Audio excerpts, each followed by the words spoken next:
गट्टू बघ, खूप ऑर्डर्स आहेत. मग काय झालं, बर्गर असो वा केक, गट्टू बनवतो विना ब्रेक. Food express. ऑर्डर असेल राईट, कॉइन्स मिळतील डे नाईट. लिंक डिस्क्रिप्शन मध्ये आहे. लवकर पुंटून किड्स गेम्स डाउनलोड करा आणि मजा सुरू करा. Football tournament. सकाळपासूनच शाळेमध्ये आज खूप एक्साइटमेंटचं वातावरण होतं, कारण प्रिन्सिपल सर एक महत्वाची सूचना करणार होते. अतिशय आनंदाने मी तुम्हाला सांगू इच्छितो की या वर्षीचा इंटर स्कूल फुटबॉल टुर्नामेंट आपल्या शाळेत ऑर्गनाइज केला जाणार आहे. सगळे मुलं हे ऐकून टाळ्या वाजवू लागतात. गट्टू आणि चिंकी सुद्धा हे ऐकून खूप खुश होतात. स्पोर्ट्स टीचर खुरानाजी आणि मी डिसाइड केलं आहे की या टुर्नामेंट मध्ये आपल्या टीमचा कॅप्टन असेल गट्टू. मला पूर्ण खात्री आहे की या वर्षी ट्रॉफी आपली टीमच जिंकेल. ऑल द बेस्ट मुलांनो. ऑडिटोरियम मधून बाहेर आल्यानंतर सगळ्यांनी गट्टूचं अभिनंदन केलं. टीम मेंबर्सचं नाव जेव्हा नोटीस बोर्डवर आलं तेव्हा त्यात चिंकीचंही नाव होतं. खुराना सरांनी आधीच सांगितलं होतं की चिंकीचं डोकं खूप चालतं, म्हणून तिला टीम मध्ये सिलेक्ट केलं गेलंय. मॅचची स्ट्रॅटेजी आणि प्लॅनिंग साठी कॉंग्रॅच्युलेशन चिंकी. थँक्यू गट्टू. ह्यावेळेस टुर्नामेंट जिंकण्यामध्ये आपण कधीच कमी पडणार नाही. हो चिंकी, मागच्या वर्षी सेंट जोसेफ कॉन्व्हेंटने फायनल मध्ये चीटिंगने मॅच जिंकली होती. या वेळेला आपण प्राण पणाला लावूया ट्रॉफी जिंकायला. टुर्नामेंट सुरू होण्यासाठी अजून 2 आठवडे होते आणि गट्टू, चिंकी आणि त्यांच्या टीमचे बाकी प्लेयर्स दररोज 2 तास प्रॅक्टिस करायचे. गट्टूने त्यांना सगळ्यांना त्यांच्या स्किल्सनुसार फॉरवर्ड, डिफेन्स आणि मिडफिल्डचे रूल सांगितले होते. चिंकीने 2 फिफा वर्ल्ड कप आणि इंग्लिश प्रीमियर लीगच्या स्पेशल व्हिडिओची लिस्ट बनवली होती आणि हे व्हिडिओज पाहून गट्टू आणि चिंकी मॅचेसची प्लॅनिंग करत होते. हा मेसीचा गोल बघ गट्टू, की त्याने एकट्याने कसं 5 प्लेयर्सला डॉच करत गोल केला होता. तुलाही असंच ड्रिबलिंगची प्रॅक्टिस करावी लागेल. हो चिंकी, ही मूव तर जबरदस्त होती. आणि अशा प्रकारे प्रॅक्टिस करता करता 2 आठवडे गेले आणि टुर्नामेंटच्या ओपनिंगचा दिवस आला. गट्टू, चिंकी आणि टीमचे बाकी मेंबर्स मैदानात आले. आपल्या टीमची जर्सी ह्या टुर्नामेंट मध्ये सगळ्यात जास्त आकर्षक आहे. हो चिंकी, हे घातल्यावरच खूप जोश आलाय.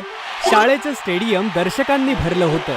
माईकवर अनाउन्सर म्हणाले, या वर्षी टुर्नामेंट मध्ये 8 टीम्स आहेत जे नॉकआउट फॉर्मॅट मध्ये एकमेकांची मॅच खेळतील. जिंकणारी टीम पुढच्या राऊंड मध्ये जाईल आणि हरणारी टीम सरळ टुर्नामेंटच्या बाहेर. हे ऐकून चिंकीच्या जवळ उभ्या असलेल्या राजूने विचारलं, म्हणजे आपण एकही मॅच हारू शकत नाही? हो राजू, चॅम्पियन होण्यासाठी प्रत्येक मॅच जिंकणं गरजेचं आहे. आणि मग सुरू झाली टुर्नामेंटची पहिली मॅच, जिथे गट्टूच्या टीमचा सामना वुडक्राफ्ट इंटरनॅशनल सोबत होता. मॅचच्या पहिल्या 10 मिनिटातच वुडक्राफ्टने पहिला गोल केला. त्यानंतर गट्टूने गोल करायचा खूप प्रयत्न केला, पण वुडक्राफ्टचा डिफेन्स खूप स्ट्रॉंग होता. गट्टू खूप विचारात पडला. यांचा डिफेन्स मी कसा तोडू? अर्ध्या वेळे अगोदरच वुडक्राफ्टने अजून एक गोल केला. 2-0 ची लीड बनवली. गट्टूचे टीममेट्स थोडे निराश होऊ लागले होते.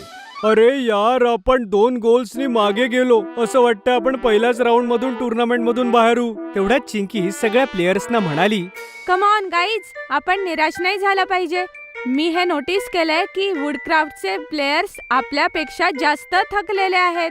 आता सेकंड हाफ मध्ये सुरुवातीला आपण त्यांच्या गोलवर अटॅक नाही करायचा. फक्त बॉल आपल्याकडे ठेवायचा आणि त्यांच्या प्लेयर्सना पळवायचं. एकदम बरोबर. आणि मग 15-20 मिनिटांनी ते पूर्ण थकल्यानंतर आपण अटॅकिंग मूव्ह घ्यायची. गट्टू आणि चिंकीचा प्लॅन अगदी बरोबर निघाला. वुडक्राफ्ट इंटरनॅशनलची मुलं थोड्या वेळ पळाल्यानंतर बरेच थकले होते आणि गट्टूने पाहता पाहता एक मस्त गोल केला. गट्टूने गोल केल्यानंतर त्याच्या टीम मध्ये खूप जोश आला. बंटीने सुद्धा अजून एक गोल करून त्या स्कोरला 2-2 केलं. शाबास बंटी. मॅचच्या शेवटच्या मिनिटात गट्टूने वुडक्राफ्टच्या बरंच जवळ जाऊन बॉल चिंकीकडे पास केला आणि चिंकीने 3रा गोल केला. वाव चिंकी, हा गोल तर जबरदस्त होता. रेफरीने शिट्टी वाजवताच मॅच संपली आणि गट्टूची टीम 3-2 ने मॅच जिंकली. तिकडे दुसरीकडे सेंट जोसेफने 0-4 च्या मार्जिनने मॅच सहज जिंकली होती. आणि सेमीफायनल मध्ये आपली जागा बनवली. पहिल्या सेमीफायनल मध्ये सेंट जोसेफने अगदी चॅम्पियन सारखा खेळ दाखवला आणि वसंत व्हॅलीला 0-7 ने अगदी हरवून टाकलं. सेंट जोसेफच्या कॅप्टन आणि कोच मध्ये खूप ॲरोगन्स होता. प्रेझेंटेशन सेरेमनी मध्ये सेंट जोसेफचा कॅप्टन म्हणाला, ट्रॉफी तर आम्ही जिंकणार, आमच्या समोर दुसरं कोणीही उभं राहू शकत नाही. विक्रांतचं हे ॲरोगंट स्टेटमेंट ऐकून गट्टूला खूप राग आला. ह्या विक्रांतचा गर्व तर तोडला पाहिजे. आधी सेमीफायनल्स मध्ये आपण शंकर विद्याश्रमला हरवूया आणि मग फायनल्स मध्ये विक्रांत आणि सेंट जोसेफ कॉन्व्हेंटला धडा शिकवूया. मग सुरू झाली सेमीफायनल मॅच. गट्टूची टीम आणि शंकर विद्याश्रम मध्ये. शंकर विद्याश्रमची मुलं खूप रफ गेम खेळायचे आणि अगदी मुद्दाम गट्टू आणि त्याच्या टीम मेंबर्सना जखमी करत होते. गट्टू, हे लोक तर बॉलला मारण्याऐवजी आपल्या पायावरच किक मारतायत. हो बंटी, मीही यांचा फाऊल गेम नोटीस केलाय.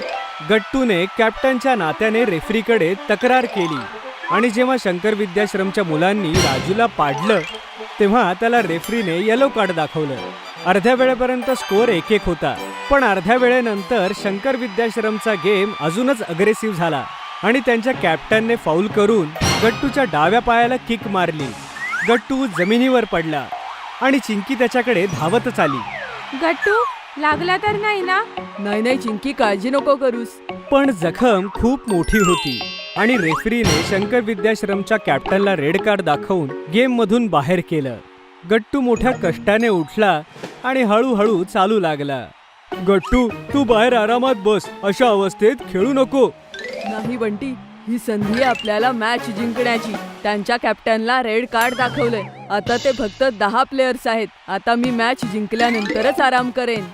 गट्टूने त्रास सहन करत चांगला खेळ दाखवला आणि अजून एक गोल करून आपल्या टीमला 2-1च्या मार्जिनने जिंकवलं. पण गट्टूची जखम खूप होती आणि प्रिन्सिपल सरांना वाटत नव्हतं की फायनल मध्ये त्याची जखम वाढावी.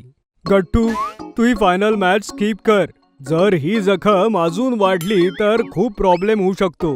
मी ठीक आहे सर, मला आता फक्त ती ट्रॉफी दिसतीये आणि काही झालं तरी मला माझ्या शाळेसाठी ही ट्रॉफी जिंकायची आहे. दुसऱ्या दिवशी टुर्नामेंटची फायनल मॅच सुरू झाली. आई आणि बाबा सुद्धा गट्टू चिंकीला एन्करेज करण्यासाठी स्टेडियम मध्ये आले होते. मॅच सुरू होऊन 15 मिनिटं झाली होती आणि दोन्ही बाजूंनी भरपूर अटॅकिंग मूव्स बनले, पण आतापर्यंत कुठल्याही टीमने कुठलाही गोल केला नव्हता.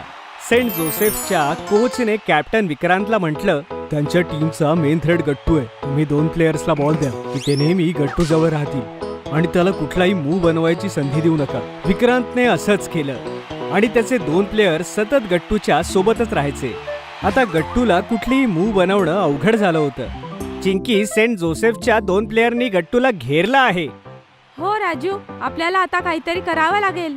अर्ध्या वेळेपर्यंत स्कोअर 0-0 राहिला, पण बरोबर अर्ध्या वेळेनंतर सेंट जोसेफने लेफ्ट कडून एक सरप्राईज मूव्ह बनवलं आणि त्यांच्या कॅप्टनने गोल बनवून 0-1ची लीड बनवली. मी म्हणालो होतो ना, या वर्षी ट्रॉफी आपणच जिंकू. वेळ भराभर चालली होती आणि गट्टूच्या टीमला गोल बनवायला संधीच मिळत नव्हती. चिंकी, सेंट जोसेफची टीम आता निगेटिव्ह टॅक्टिक्स वापरतीये. हो, आता ते फक्त बॉल स्वतःकडे ठेवून वेळ वाया घालवतात. आपल्यासाठी हे चांगलं आहे. ते नेहमीच एक गोलच पुढे असणार आहेत. मला फक्त इक्विलायझर गोल मारायची संधी मिळायला हवी. आता मॅच संपायला फक्त 5 मिनिटं बाकी होती आणि गट्टूच्या टीमला गोल करण्याची कुठलीच संधी मिळत नव्हती. गट्टू, तो मेसीचा व्हिडिओ आठव, ज्यामध्ये त्याने 5 प्लेयर्सला डॉच करत गोल केला होता. तुलाही कदाचित तसंच करावं लागेल. बरोबर बोललीस चिंकी, आता मी तोच प्रयत्न करतो. मॅच संपण्याच्या अगोदर अगदी 2 मिनिटं त्याला संधी मिळाली आणि त्याने मेसी सारखे अगदी मॅजिकल मूव्स दाखवून सेंट जोसेफच्या डिफेन्स लिंकला तोडलं आणि गोल केला. वाव गट्टू, ही वाली मूव्स तर ऑसम होती. गेम टाइम संपल्यानंतर स्कोअर 1-1 ने टाईट होता आणि आता टाय ब्रेकरची वेळ होती. टाय ब्रेकर मध्ये दोन्ही टीमने शानदार खेळ दाखवला आणि पहिल्या 4 शॉट्स नंतरही दोघांकडूनही एकही गोल झाला नाही. सेंट जोसेफच्या कोचने आपल्या कॅप्टन विक्रांतला म्हटलं, विक्रांत, हा शेवटचा चान्स आहे गोल करायचा. विक्रांत मध्ये ॲरोगन्स आणि ओव्हर कॉन्फिडन्स भरला होता. डोंट वरी सर, माझ्या शॉट्सला यांचा गोलकीपर नाही अडवू शकत. विक्रांतने गोलकीपरला ब्लफ करत राईट साईडला किक मारली, पण गोलकीपरने डाईव्ह करून बॉलला बाहेर पाठवलं आता गट्टूची पाळी होती. आमचा तुझ्यावर पूर्ण विश्वास आहे गट्टू. गट्टूने एक खोल श्वास घेतला आणि एक जबरदस्त अँग्युलर शॉट मारला जो हवेला कर्व करत गोलच्या राईट साइडला लागला. Wow Gattu, what a shot! Gattu, you are the best! या शानदार गोल सोबतच गट्टूची टीम या टुर्नामेंटची चॅम्पियन बनली.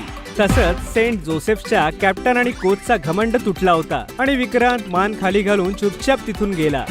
स्टेजवर जेव्हा गट्टूने ट्रॉफी उचलली तेव्हा त्याची सगळी टीम, प्रिन्सिपल सर आणि आई बाबा सुद्धा टाळ्या वाजवून सेलिब्रेट करत होते. तू कमाल केलीस गट्टू. फायनली ट्रॉफी आपण जिंकली. तुझ्याशिवाय हे यश शक्य नव्हतं चिंकी. हे पूर्ण टीमचं यश आहे. प्रिन्सिपल सरांनी गट्टू चिंकीच्या आईबाबांना म्हटलं, खरंच कमालीची मुलं आहेत गट्टू आणि चिंकी. आई आणि बाबा हे ऐकून खूप प्राऊड फील करतात. जर तुम्हाला आमचे व्हिडिओ आवडत असतील तर लाईक करा, कमेंट करा आणि सबस्क्राईब करा.